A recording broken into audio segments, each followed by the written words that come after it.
What's up, lovely people? Welcome to the channel. Today, guys, you should be very excited to be here because I have the member, the organizer, the president of the fan club with me. This is Mia Furi. Hi. Welcome, Mia.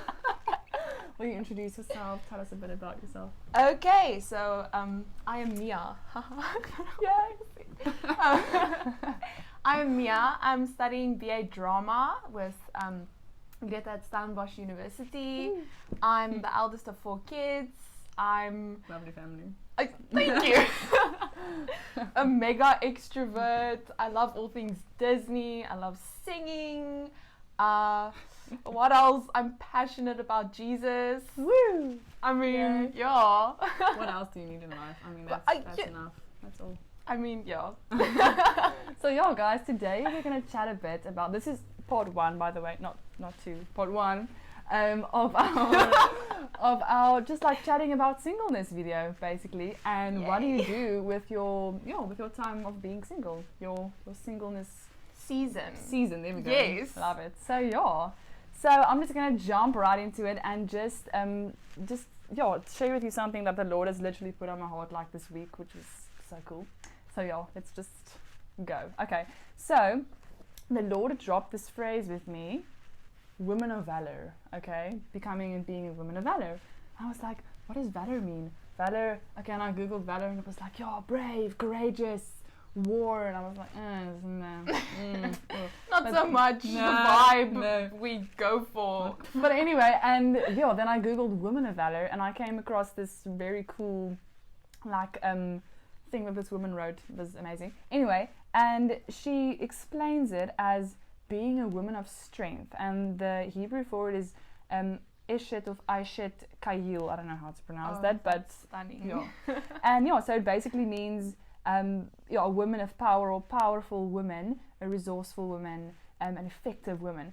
And there are 2 places in the Bible where this is talked about, only 2, so it's pretty significant. The first one being Proverbs 31, verse 10. Oh, we love Proverbs 31. Where Solomon talks about an excellent wife, or a wife of noble character, who can find her. And then like the amazing Proverbs 31 description. And then also in Ruth 3, verse 11, where Boaz tells Ruth that she is a woman of noble character.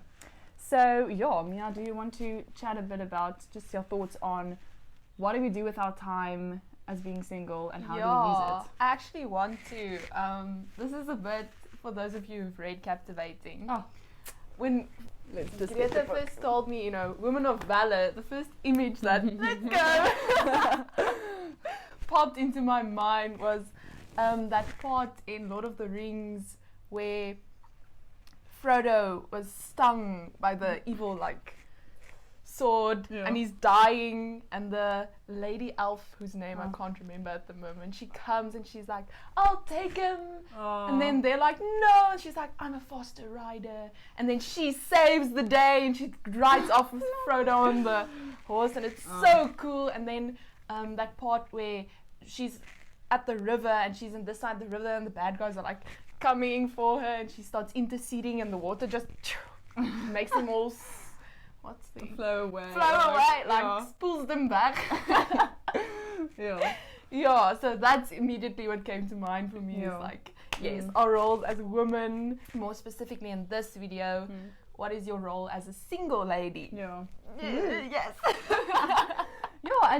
And I think I told Mia just now that I feel like the Lord has worked through, and I believe with you too, through the part of being the damsel in distress. Like we are past the phase of, okay, I'm just waiting, I'm sitting in my castle and waiting. Like we're past that phase now, guys. We know we're waiting, we know our husbands are in the Lord's hand. And but now is the time to realize I only have a few years left of being single. I'm never gonna have so much time for the Lord in my life again. Never. Like obviously it's blessed to be a mother, it's blessed to be a wife, but to have so much time purely for God. Intimate time with God, that the 2 of you are just wrestling with things and working through things, and it's this almost dating season with God, where you just experimenting, and he's showing you things about himself and yourself, and it's just blossoming and just like it. Yeah, it's a beautiful season. So I think it's the core message that I think we want to get across today is that after leaving your husband and leaving your future in God's hands, realize that He has taken it, and you can move on now. You can go on with, like you said, pursuing God and discovering who He is and allowing Him to pursue you, which is something that we often neglect. Is I'm trying so hard, I'm striving for intimacy with Christ, but all he asks of us actually is just to sit back and be pursued by Him, and just let me love you. And it's difficult, I think, in our society, because we have Hollywood and we have Netflix, and everything promotes exactly the opposite. Everything promotes instant gratification and one-night stands and all those things, but oh my word. But it's so not what God wants and what He intends for us. It's something completely different. Not at all what He intends for us.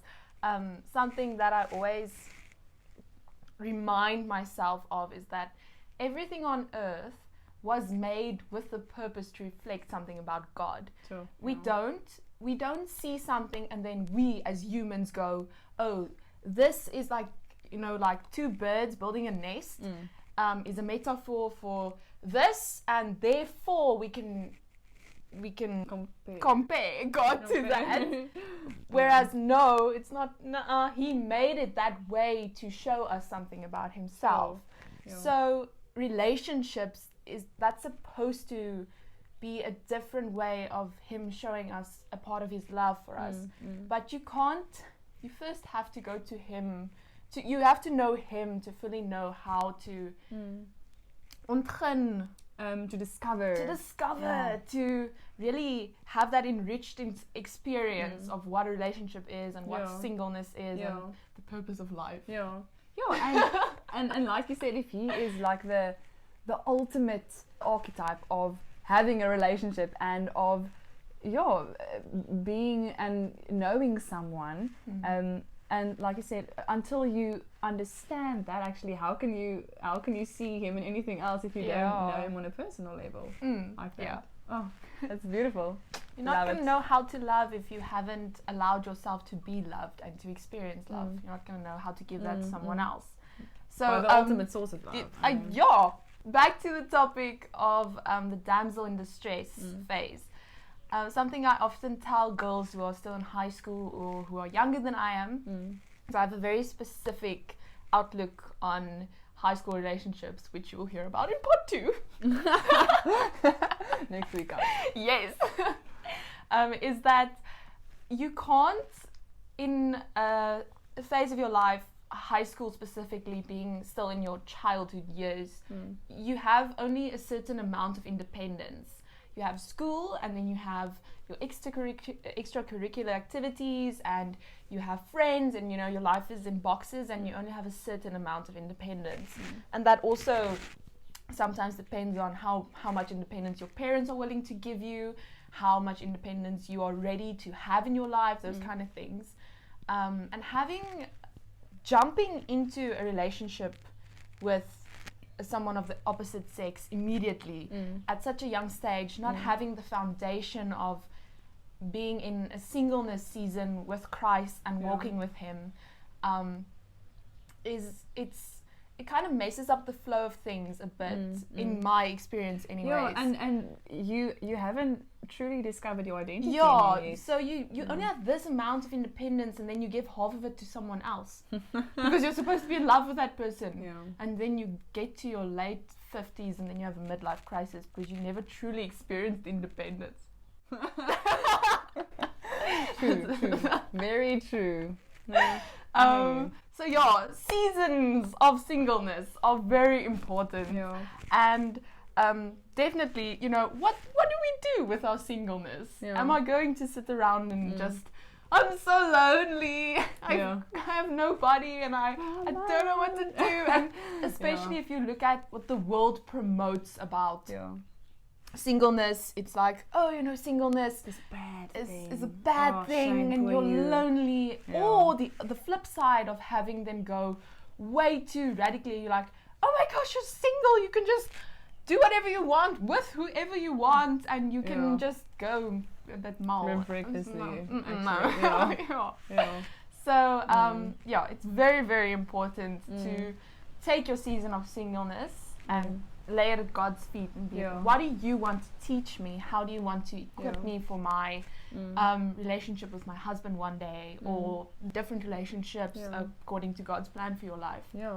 And I also thought about what you said about living through the season now, as I thought about like a butterfly in a cocoon. You can't force the cocoon to open, because that butterfly needs the strengthening, and he needs to become strong and to open that cocoon by him or herself. Are butterflies male or female? Say in the comments. But you understand. So give the season the time that it needs. Things that we've learned in our season of singleness. Wow. This year, guys, lockdown. Sugar. That was the definition of singleness, not in the sense of a romantic relationship, but literally like being isolated. So, something the Lord taught me in lockdown, depending on Him. So that is something I would say definitely at the moment stands out for me about seasons of singleness. God teaching you to depend on Him for your happiness and for where you get your love from and where your validation, things like that. Yeah, sense of belonging. And your womanhood. I think it's very important to remember that life doesn't end as soon as you're married. Yeah. I think we as young Christians, I don't know, perhaps people who aren't Christians even as well. That's like the goal. Live with this illusion that once I find true love, my life is over. And like, live it's happily ever after. But no one tells you about the sequel where you have nappies to change and you have marriage problems and conflict. And the thing is, if you go into your marriage looking for certain answers about who you are and marriage or relationship, whatever season you are in right now, if you go into that season with those questions and you haven't allowed God to answer them for you, you are going to be disappointed. Because the person that you are in a relationship with, the person that you are in love with, marrying, friendship, whatever, is not going to be able to answer those questions. He or she is not perfect, just like you are not. John 8 verse 32. Then you will know the truth, and the truth will set you free. And Jesus is the way, the truth, and the life. So you have to get to know Jesus in order to know the truth. And once you know the truth about what He says over you and who He is, and then you are equipped for the rest of your life, and you can be amazingly, effectively single. Here we go. Amen. Yes. That is what we are working towards. Yes, amen. Cool, guys. So that was part 1 of our talking about singleness and what are you doing with the season video. If you like this video, give it a thumbs up and hit the subscribe button and leave us comments down below about your feelings about singleness. Where are you at? All those things. So that was today's video. That was singleness part 1. I am Mia. And I'm Grete. Bye, guys.